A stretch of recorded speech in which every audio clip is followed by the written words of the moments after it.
Welcome your host, Caddy Frank, as she leads discussions about substance use disorder and the journey to recovery. You're listening to Redefining Recovery, a recovery revolution.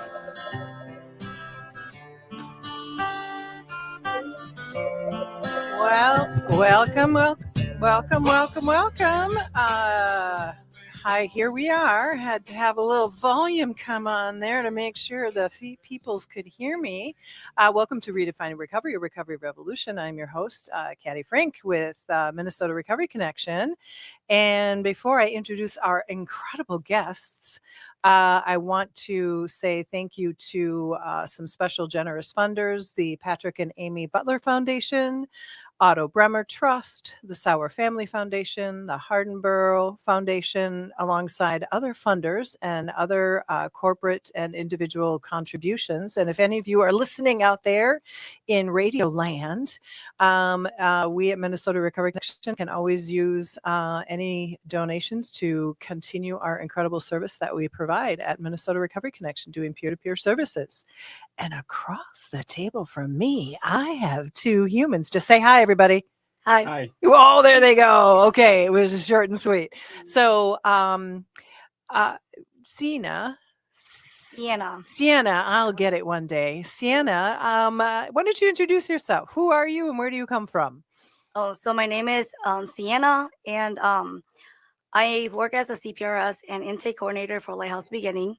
I was born here in America, so in North Minneapolis. Okay, cool. Thank you. And then a lovely across from her is the husband of Xianna. We have to have those important other people. Yes. And why? Where do you? He goes by Y, folks. Just so you know.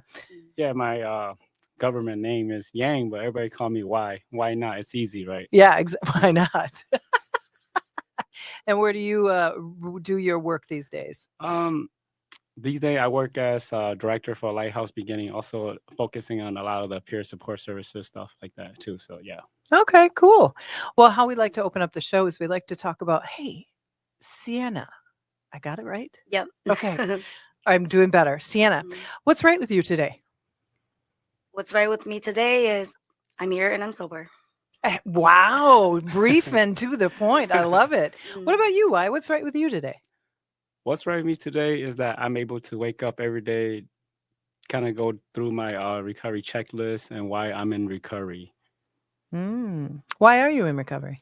Because I'm, most important is I'm a Christian, so I have to say, my God, and then my wife and my kids, and what recovery have done for me is to that I can provide like a stable living, environment for my family. Wow, that sounds beautiful. One of you ask me what's right with me. What's right with you, Caddy? Thank you. Let's see what's right with me today. Well, I'm super excited to have you two in here because you are breaking open something really exciting in the recovery community. But what's right with me today is that in our office today, I got to see some old friends. We have a training happening at our office. So I got to see several people who both I have fun relationships with. I've also trained at Minnesota Recovery Connection. So understanding that having our recovery community and having our community around us, would you agree, brings strength? Yes.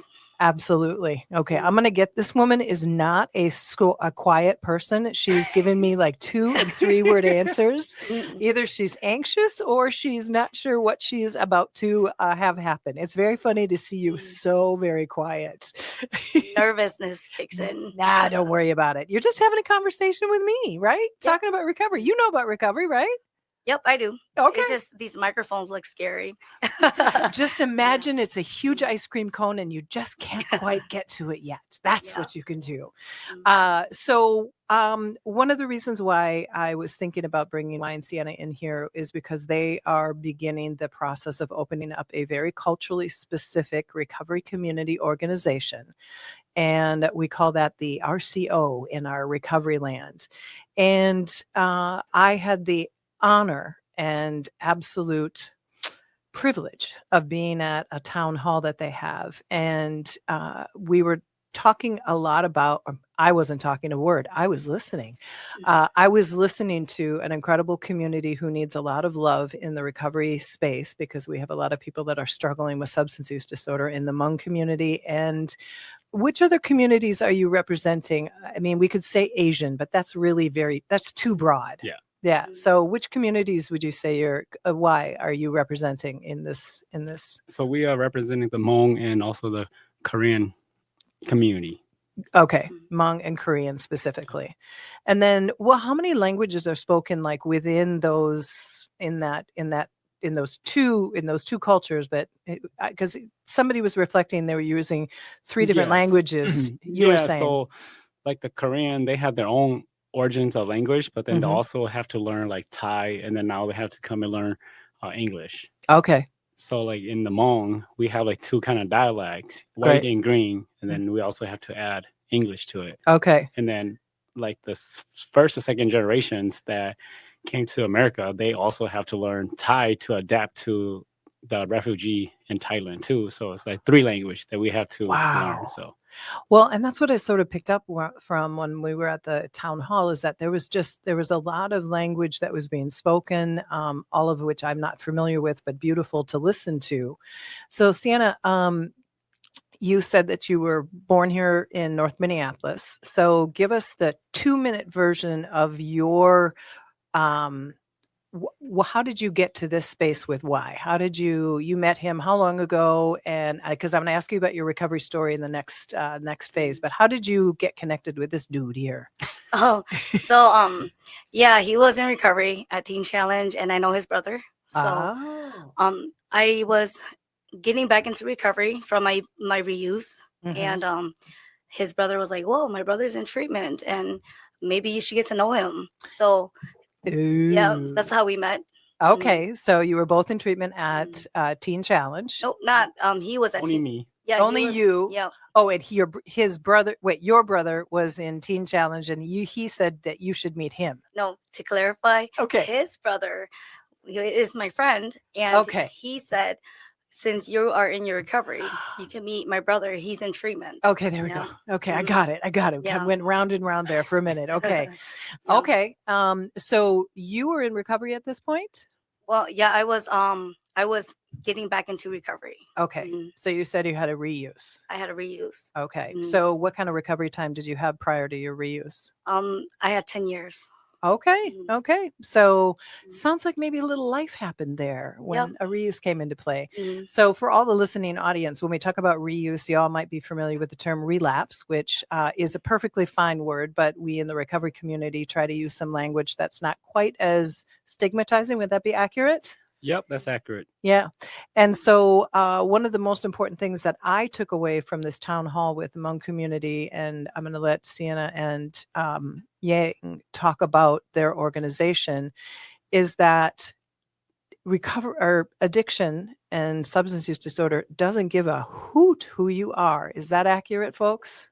True. Yeah. And there are some cultural things that come in with the Hmong community. And that's really what I took away. Yeah, there's a lot of barriers. There's a lot of stigma, shames, and, even self-identity or guilt that is not talked about. Right. And I think there's a lot of acceptance with using different chemicals. Like it's just sort of culturally acceptable that everybody does out drinking alcohol or maybe use some of the other. It's sort of like everybody does it. So why should you stop? Would that be accurate? That's accurate. Yeah. And that's really what I was taking away from this conversation, is that there's just a lot of cultural barriers to people seeing that they have a problem. And then when they're seeking help, then the shame, the guilt, the family pushback, all of those things. Does that sound about right? Yeah, pretty much. But in your recovery, the family tend to not seek help for you. And more like, you found this, you got into this use, you got to find your way out, or you're out the door. Really? So it's kind of cut or dry. You got into the problem, you got to get yourself out. Yep. Almost used a bad word there, but I didn't. Yeah. So it's just so interesting. I think that's what I took away. And I just want you to really explain, because there's a lot of people who don't understand some of the cultural differences between when people are struggling with substance use disorder. And I think it's just really important when we share this, because we see people in different spaces and places, and we're like, well, why can't they find recovery? Well, there's a lot of barriers, as you said, in place. So when we come back from our break, we're going to have Moua and Xianna talk really about their organization, and we'll catch you back in a flash. Thank you.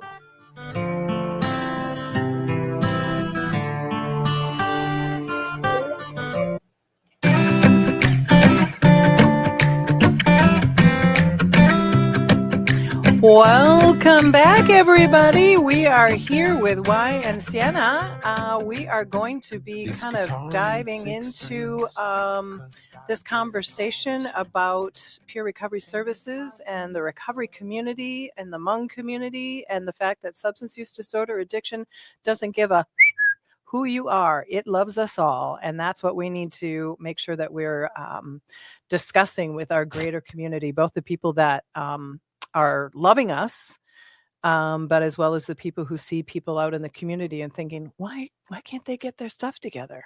You know, there's a lot of that. Would you agree? Totally. Yeah. So, Xianna, I would love you, because people are listening and they're like, why did Caddy bring on these beautiful humans? And you are part of the recovery community. You mentioned in our first segment that you were in recovery and then you had a reuse. So maybe go back at the beginning of like what brought you into your substance use, and where are you today? Yeah, so growing up, my parents were always busy chasing the American dream. Mm-hmm. And I was born here, the first born in America. Well, I was born here first. I have two siblings that came from Thailand. And so I had the clash of, traditions and American culture. So to me, I was always like seeing those movies where families are close, like parents are always involved in their lives. And for me, my parents were always gone. So I started seeking for love and attention and affection from outside source, and got into the bad behaviors. And when I was 13, my parents were divorced, and she gave me to my dad, and I had to move to the countryside. Countryside, which would have been where? It's Wisconsin, the border. Oh, okay. So living on a field away from, the cities. Yeah. And that was like, what is it, culture shock? Yeah, another culture shock. So I lived there for about 2 years, and, I attempted suicide. Oh, so no. So then that's where I learned that I had a mental illness, like a mental health, and I was put on medications, Prozac. Okay. And so you were struggling with depression and maybe anxiety and stuff? Yeah. So then my mom, she took me back, and I was doing good for like, half a year, and she took me off medication, just cold turkey. Ooh. So I started going off at school, Okay. getting to bad behaviors, and got introduced to methamphetamine. Okay. So and that was like it was like self-medicating. It felt good. Mm-hmm. It felt like I didn't have to care for anything anymore. The depression went away, and I was just living life. And I got forced married at the age of 16. Oh, dear. Yeah, because I went out for like one night.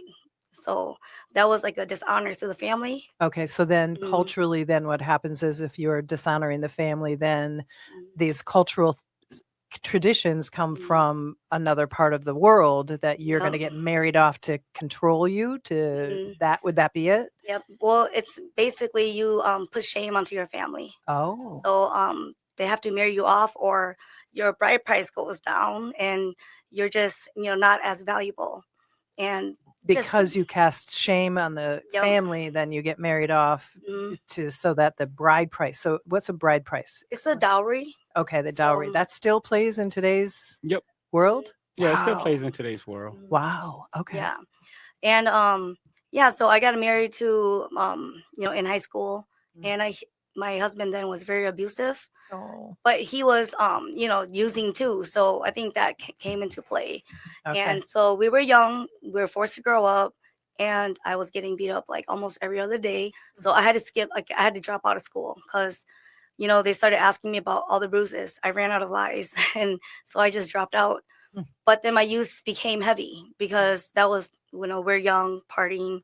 Well, that's the life that he likes to lead. So I finally divorced him at the age of 18. It was funny because he beat me up at Maplewood Mall, which was in St. Paul, Maplewood. Yeah. And the lady took me to my mom's house, and he came back, and my mom said, just go back and just deal with it. just deal with it. Go back because they want you back. Maybe he'll treat you better. And I went back, and then it led to him putting a rifle to my head. So Oh, darling. I left that. I left the marriage, and I started to use more. Like, because it just, I didn't get therapy. I didn't use. We just don't use. We just don't go to hospitals to get like our self-care. So I think what I'm hearing is that you don't use some of the traditional things that we would use in American culture, because you don't probably go to a domestic abuse space. You didn't go to any mental health space. You didn't go to, obviously, at that point, any treatment. You used what was available easily to you, which was, street drugs, because it made the pain go away. Yep. Okay. Yeah, and we don't call the police either. So I never call the cops on him, because we deal with our problems through the 18 clans, which is, those are like the people. Like, first you go through your family and relatives. If it doesn't work, then they go to the 18 clans. And what my family did was just go through mediation with a family. It didn't work, so I just left the marriage. And okay, now I got to take a step back, because you're dropping all this really interesting information. People who are listening are like, 18 clans. So I'm going to Americanize that. And you tell me if I've got that wrong. Is that kind of like the Hmong, or the whatever the community would be called, kind of like the internal mafia? Yeah, because like, there's different groups within the same kind of. Yeah, so the 18 clans is like it's like organizations that, because the Hmong people only have 18 last name, so they have each last name have a representative that goes into these panels, and there's so 18 of them. They're like the judge and lawyers of like a divorce court for the Hmong people. Oh my goodness, I just learned something so amazing right there. Wow. Yeah. Okay, and so you bring your concerns to the your clan, and they try to mediate, try to help you figure it out, and then you can get an American divorce. But then, are you allowed to get a divorce then within, if you can't figure this out within the mediation in that clan? Is that accurate? Yeah. So if you don't mediate within your own family and the relatives, then you go to the 18 clans. Okay. Yep. And then for me, I just left. Like, I'm done. I'm done. I'm not sticking to traditions. I'm just going to be an American girl. There you go. That's what I did. And but then I continued to use, because I didn't seek help. Right. It led on to 23, when I was 23 and I was pregnant. I wasn't planning on quitting, but then I got locked up. So I got arrested, and I was locked up pregnant, and I didn't know how long I was. I just knew that I was pregnant. Okay. And so maybe that might have been a good thing, so that the little person didn't live in substance use while you were pregnant. Yeah. Yeah. I mean, I think it's all in God's doing, because I was released to get chemical evaluation, and then I decided that I talked to my baby's father that time, and I said, "Do you want to quit this life so that we can, raise a kid?" And he said no. So I told the treatment I need inpatient, and I want to continue more treatment, because I know that 30 days is not enough for me. I went to Lodging Plus. Okay, great. So I graduated, went to Wayside, and I learned how to become independent. And all these skills that I learned from treatment, I started utilizing them. And I remember questioning, why are there no Hmong people in treatment? I was the only one. And I started to wonder. So that's kind of how I started thinking about, where's the Hmong hubs? I seek for substance use support programs within the Hmong community. Right. There wasn't any. I never thought of, ever having a KOOM recovery, but yet to come, folks. KOOM recovery is what we're going to talk about in the end. Right. So for the whole 10 years, I got, I went to school to try to be LADC, and I kind of stopped because I started working, and working just, I kept myself busy working. Yeah. Bought a house and got a car. My life was pretty stable. Got married. And when I was going through my divorce, because my husband then, he was illegal. And turns out he was just marrying me for a paper and documents. So it brought me down to a point where I felt like I had no self-confidence. Right. I just didn't know. I felt used. And I remember I went to Health Partners to seek for therapy. And I never went back the second time, because I just felt like the lady didn't relate to me. Sure. She don't understand the traditions. She don't understand what I was going through. So I just kind of gave up and went back to what I know best. Which is you went back to that old life where you knew what to expect, how it was Yep. going to turn out, and all that. So going back to use. So I mean, I lost my house, I lost my car, and to me during that time, all that didn't matter to me, and I just wanted to just keep escaping. My son went to my brother's. I told him I'm going through some stuff. It's not healthy for my son. When I feel better, I'll come back. So they were supportive that time, but before, throughout my youth, my family wasn't supportive. So when I got back into recovery, because enough was enough, and I finally like activated my substance use skills from treatment, and I got back into recovery, and just hanging around with people that are in recovery, it helped me a lot. And I just had to like forget about the people that were in my circle of use. They were just using you. Like they don't care. Like I've heard that you think they're friends, but they're really not friends. You're all there for one reason and one reason only, and that is to get what you need in the moment, and then the heck with you. Right. So I realized that had I stayed in my recovery community, had I just had I just kept myself in the recovery community, maybe I would have had better support when I was going through depression and the divorce.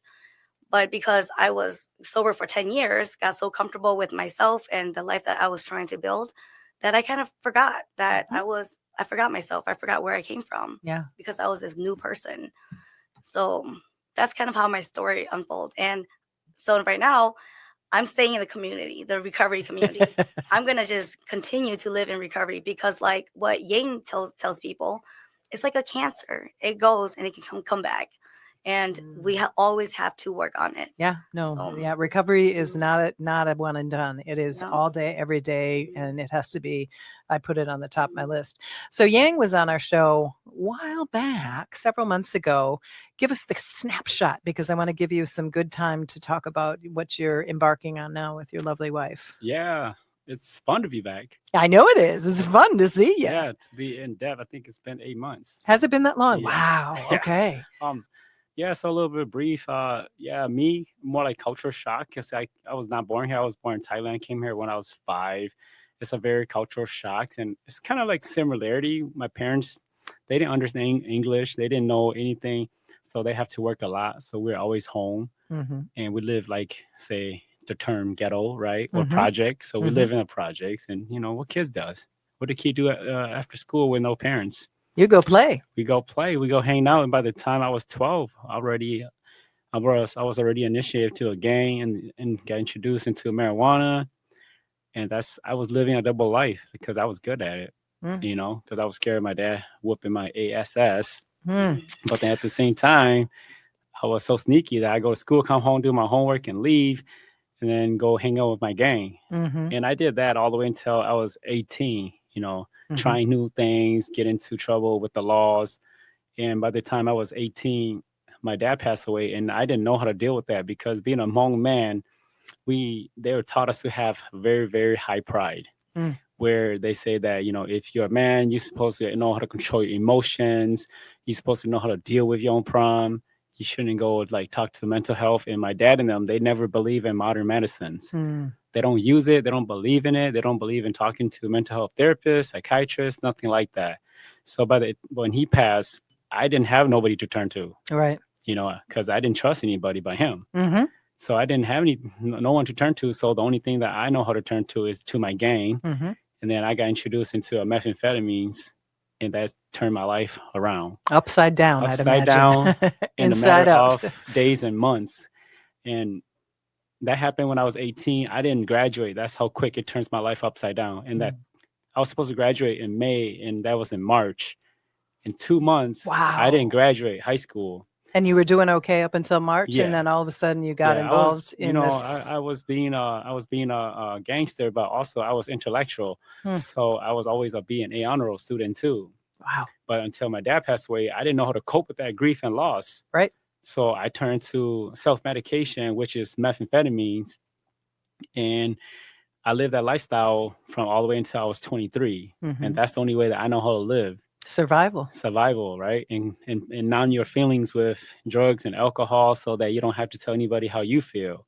Put on this fake persona of who you really is. Oh, you're talking to a queen of that for much longer than you were. So I get it. I get it. I still remember, don't call Caddy something, only call her mature. There you go. Don't call me old. Call me mature. We've got that one down within about 3 months of you, or 3 weeks of you working at Minnesota Recovery Connection. Yeah. So, and then by the age of 23, that's another turn that changed my life around. I caught my first case in Wisconsin. Case meaning you got caught committing a crime. Okay. Commit a crime was in the intent of delivery and sales of methamphetamines at a large amount of quantity. And I thought that they're going to give me a slap in the arm, but it turned out that nope. Wisconsin have a very different structure of sentencing than Minnesota.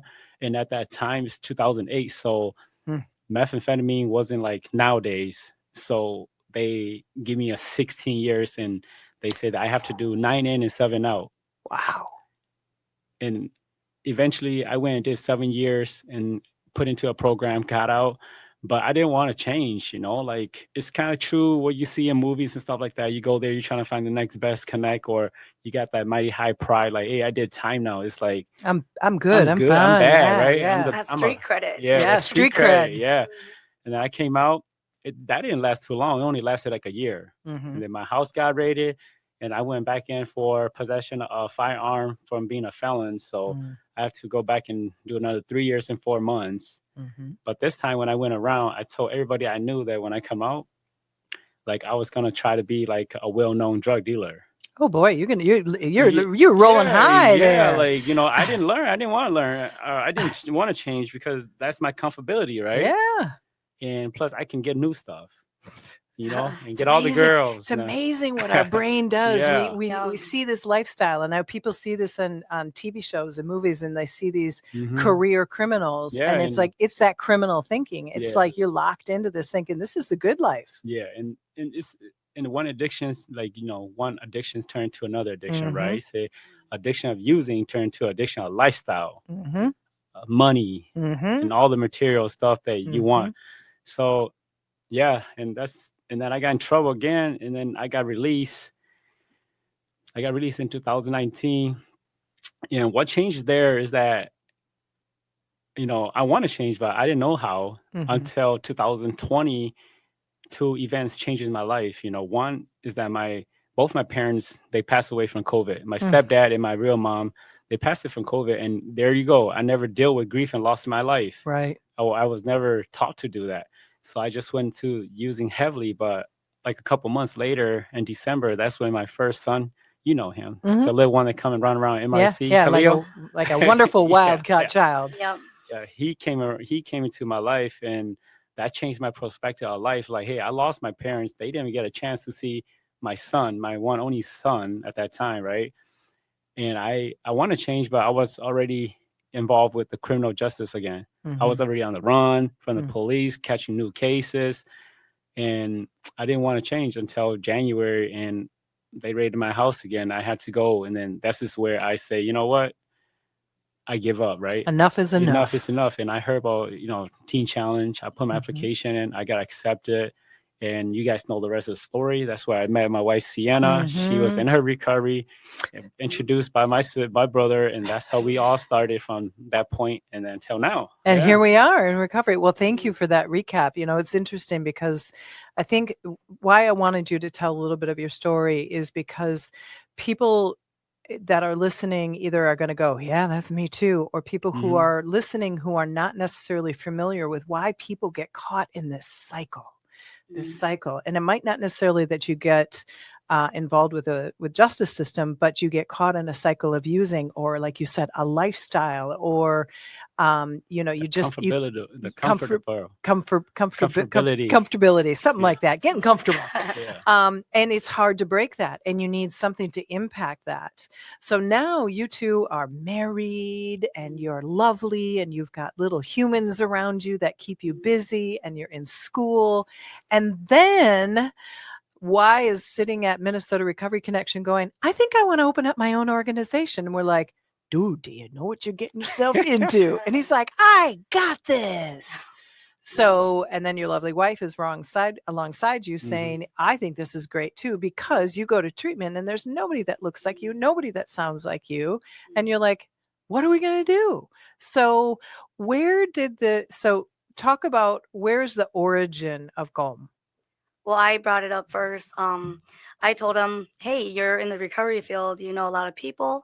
I'm like, do you think that, why is it that Hmong people don't utilize this? We have a lot of, not friends, but people that we used with that are still out there on the street. And why is it so hard for them to come and find, resources and get help? And I told him, when I was in my recovery, I know that I didn't see anyone in treatment like me. I went to AA, NA. I was the only Asian there. So I was like, where's the support group? Right. Like, where can we go and share all these, like empower people and inspire people? Because every meeting I go to, someone's stories inspires me. Mm-hmm. And, I said, I always wanted to open a resource hub and get the word out. So he's like, oh, I know how to do all that. He's like, I work at one. It's easy. So that's where we planted that seed and we started to work towards it. Okay. And what now the name, spell the name, and then what's the story behind the name? It's KOOM and it's pronounced Gong. And in the Hmong language, Gong means join. So join in the recovery community. Yeah. So that's why we said join, because we want we just don't want, we want it to be diverse, right? That doesn't mean that that we are inclusive. So we wanted all other cultures to join us too. It's just because this recovery fight, or the fight to break free from substance use disorder, it takes all of us. Absolutely. It's just not Hmong or blacks or white or it doesn't matter, right? So that's why we said join, because we cannot fight this fight alone. We want everybody to join and to fight this. Join in recovery. Yeah. Well, and I think I'm going to say it again, and that is when you are working with someone who maybe looks like you, sounds like you, has a similar understanding of, you're talking about cultural things that sort of blow my Midwestern Scandinavian brain about, having to marry somebody because you've shamed your family and, enduring domestic abuse. I mean, it's so foreign, but what you're talking about is a culture. And so if you get a woman who looks like you and sounds like you, and they have a similar story, you can go, yeah, I understand. Now you look at me and I'm like pie-eyed. I'm like, what are you talking about? You should go here, here, here, here, and here. But that's not comfortable for somebody who looks like me. I just want to fix the problem, which I've told you both. Don't fix people, but you have an understanding. And so, wow, I just am so elated, proud, and honored that I get to be around you two, because you two are literally helping a community that is struggling. So in a couple of minutes, what I'm curious is, Xianna planted the seed. Y worked at an organization that can begin to help him. What has the process look like from the dream stage to now? So our ultimate vision is that, yes, we planted the seed, but then we want every area in the Twin Cities that have Hmong populations, we want there to have their own hubs. So our location, we're focused on the east side of St. Paul, but then say Blaine, we want to have one because there's high population of Hmong there. Okay. Minneapolis or Brooklyn Park, we want to help people establish their own, so that it's not so far away, so that all the resources and all the stuff and people to help them stay in their recovery is there, like a 10-minute drive instead of 30-minute drive. So that's our big vision. That's your big bit. I love that. I didn't know that.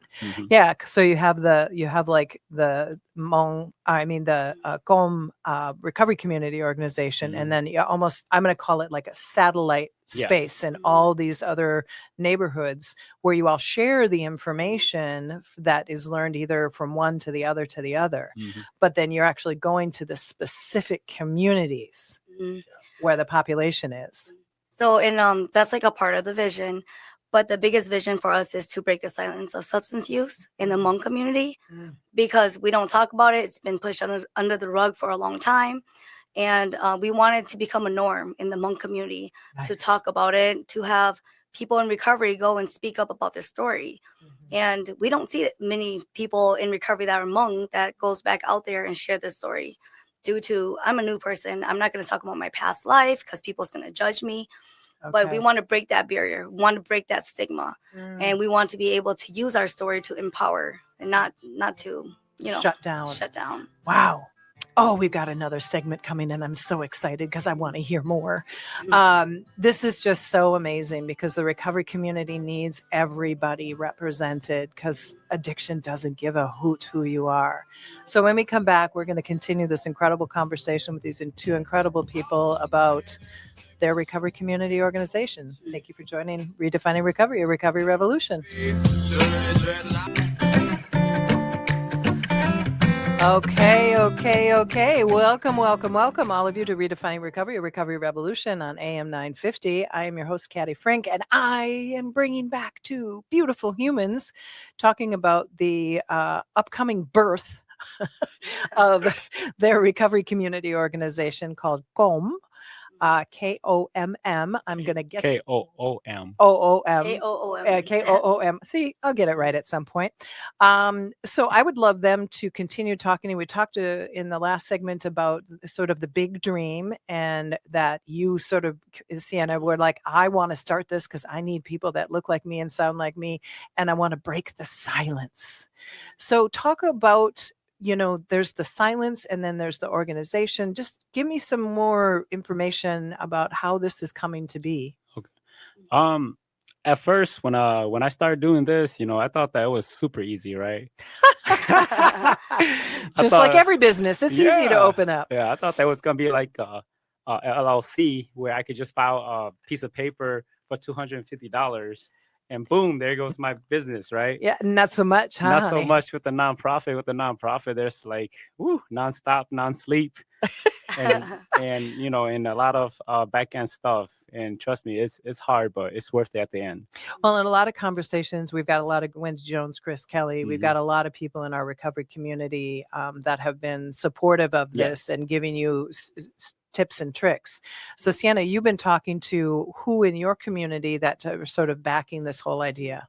So, when I'm out there, like at, just community events or, outreach place and, at the monthly market, I just like to make conversations with others, and I ask them like just simple stuff. And I did surveys too for myself. And, before KOOM Recovery even started picking up, I was already creating logos and started coming up with programs that are culture specific. She's a go-getter, folks. And some days wise, like focus on the family, do something, and this wait till it's like you want to lift off, then we can start doing these things. But I was always planning ahead to create these things. And I read articles about substance use, and one day I ran across the Sahan Journal, and I read about them. What would say that again? Sahan Journal. Yep. Okay. And I read about the Asian and Korean community about substance use. And so I reached out to Sahan Journal, and Caitlin, the journalist, she reached back out to me and she said, I want to know more. Like, what are you seeing in the community? And I told her, in my community, we need to make it, we just need to make voices. We need to make it sound so that, we can start, attacking these, just breaking these stigma around substance use. I told her about KOOM Recovery. She was very interested, and I started doing a lot of surveys. And majority of my surveys, people didn't know what, recovery treatment places to go to. They don't have any idea about what harm reduction is. They don't know how to use Narcan. They don't have any of that knowledge. So, that put into place where we started creating programs that's culturally specific, how we can introduce these things. And one of the group that we plan to have is called Full Recovery, which we are going to collaborate with. Well, we are collaborating with Recovery Cafe Frogtown. Yep. So that we can do all recovery support group meetings with a bowl of pho. We love pho. I mean, that's great stuff. And because Hmong people don't usually use words to, like they don't use like DBT programs. They don't really do like talk therapy. Yeah. So they're more into like arts. So I developed something. I developed a workshop for art where it can bring value to a person's brokenness. And I want to bring that to, it's culture specific, to teach the Hmong women that, hey, you might be broken, but you're valuable after you overcome all these things. And so art teaches us, like art therapy. Absolutely. It works on Hmong individuals, and especially the Hmong elders who use art to talk about their trauma. Wow. So, I mean, I think what sounds so interesting is that you were, the whole concept about opening up an organization about recovery is to meet people where they're at. Yes. And that is exactly what you're doing. You're meeting people where they're going to begin to communicate where they haven't before. What did you want to say? Why? I just like to add to that. So like, I'm in the teaching or the facilitating stuff, right? So I kind of like reword or trying to develop a harm reduction, because Hmong people don't know what harm reduction is. Yeah, I'm sure. So I'm in the process of developing a harm reductions to approach like certain cultural aspect, so that I can teach these individuals that, hey, you can go to these events, but it's how the way you say things, how the way you approach the elder, not to get pressure, not to let your man card down, and still be acceptable and respectful in a way so that they're not so judged against you and your use. So yeah, I think one of the things that I learned when I went to that town hall, still so grateful, thank you for doing that, and that is you have the elder culture, so some that came here as refugees as probably young adults, and now maybe older now, and then you have the next generation, either they brought children or had children, and so now, and I think now we probably in some cases are on, so that's their children with the first generation. Now we're on a second generation. But once you get into that second and third generation, they're Americanized. And so that communication between that elder and that culturally, very hard pressed to change, is that where the rubber hits the road, where why are you doing this? And then I'm going to tell me more. Yeah, because like we don't, because like the older generation kept that tradition, right? But then they don't know, or it's all come down to education, where they lack education how to approach. The elder doesn't know how to approach the younger generation, because the younger generation is more modern, right? And the younger one is modern now, but they don't know how to divert or respond back to the elder. So it's like they got that clash. Like even me, I got that clash. Like, who are you to tell me how to live my life? But I don't know. I don't know how to say in a respectful way where they can understand, because I get heated and quick and say the wrong things, right? Right. And I think what's coming out of this is that there's many communities that understand what an addiction is, and that it's harmful and it's hurtful, and it maybe isn't the person's fault. And so there's a lot of communities that get that. And what I'm hearing is that you're kind of having to approach recovery in the Hmong community as a 101. I mean, we got to start at the basics, the real how do you have a conversation? How do you even have somebody admit that there's a problem? Am I right? Yeah. It's like from the bottom, you're having to move up, where a lot of the treatment centers and a lot of the systems, even though you were involved in it, at least you spoke the language. You might not have had somebody who understood you, but you had at least understood what was going on, because you were current and modern, because you were an American girl. Yeah. But you got a lot of people who are still culturally very unsophisticated in the addiction culture itself. Yeah. So the town hall was fantastic. The town hall that Caddy came turned out way better than we expected. It was great. Yeah. But what's coming up next and for KOOM is that we're gonna have our listening circle or listening sessions with the City Council of St. Paul to develop a relationship, or to see what they can do to help like the cultural Pacifics component for the Hmongs. Nice. So they reach out to us and they want more listening sessions where they want Hmong individuals that are struggling with substance use to speak up, like the guy who highlighted the event at the end. So that's what we're going to be, date is to be determined. Right. But we are looking for Hmong individuals to speak up, like the fellow at the end. Yeah. And just so that City Council knows that this is a huge a matter. thing, A thing. Yeah. Mhm. And I think one of the things that I took away, what Xianna is talking about, there was an individual who spoke in his native language about his struggles with the system and his language, and nobody understood, and he couldn't get resources.